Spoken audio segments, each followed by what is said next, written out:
What is going on, folks? This is Connor Martinez down at John Sporting Goods in Everett, Washington. We have another how-to video, and I am going to show you how I rig my rod and reel for fishing live bait on possession bar.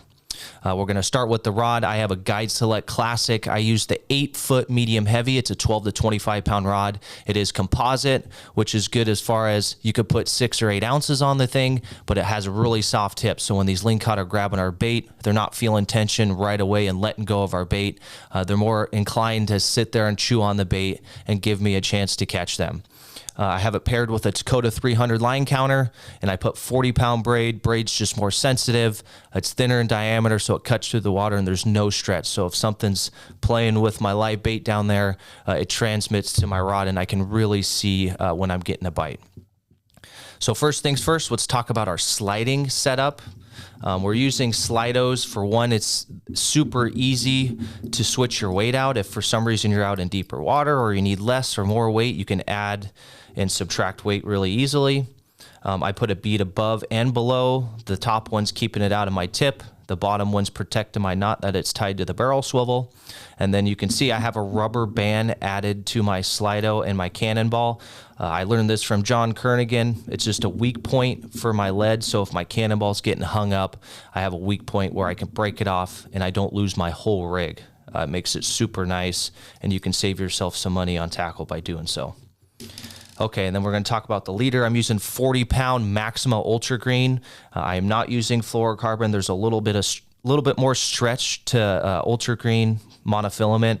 I think that's important, and I'm not super worried about it being invisible. That's why I'm not using fluorocarbon. Lingcod are super aggressive, so if you're giving them a dinner plate and putting a bait right in front of them, typically they're going to grab it because they're super aggressive.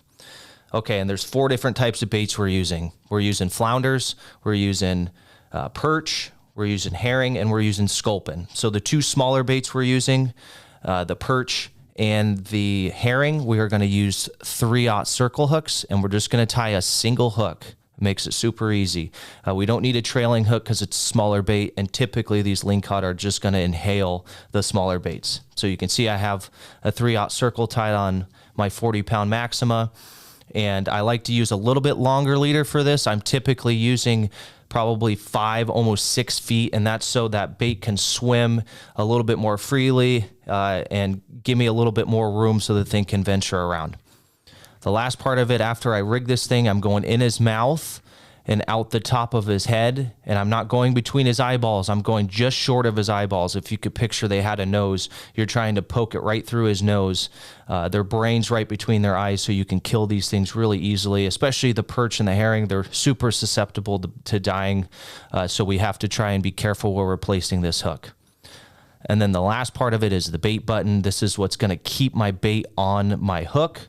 And I'll thread one on here so you can see there's a little slot in here that hook goes, and you just peel that bait button out, and that's what gives me that holds my bait onto my hook. They're super nice. Plus you can reuse this one about 5 or 6 times, so they last quite a bit of time. Plus you're not fumbling around looking for that black buzz bomb bumper. It's all encased in this little orange case. Easy to find, easy to use.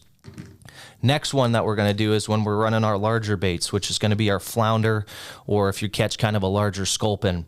I'm using the same leader. I'm using 40-pound Maxima Ultra Green, and then I'm using the same distance, 5 or 6 feet a leader, but you can see I have 2 different hooks here. I have a 5/0 circle on the top, and we're using the circle hooks because that's got a little extra bend to the tip, so it's going to hold our bait on a little bit better. And then the trailing hook is just a 5/0 octopus hook. So you can see, and you can see how far these are spaced apart. I got them spaced apart about 3 or 4 inches, and that's just going to be depending on the size of the flounder, but I want this back hook towards the tail of that flounder. And then we'll do the same thing. I'll thread it in his mouth. I'll go out the top of his head, right where his nose would be, or right just short of his eyes. And then I'm going to do the same thing. I'm going to peel.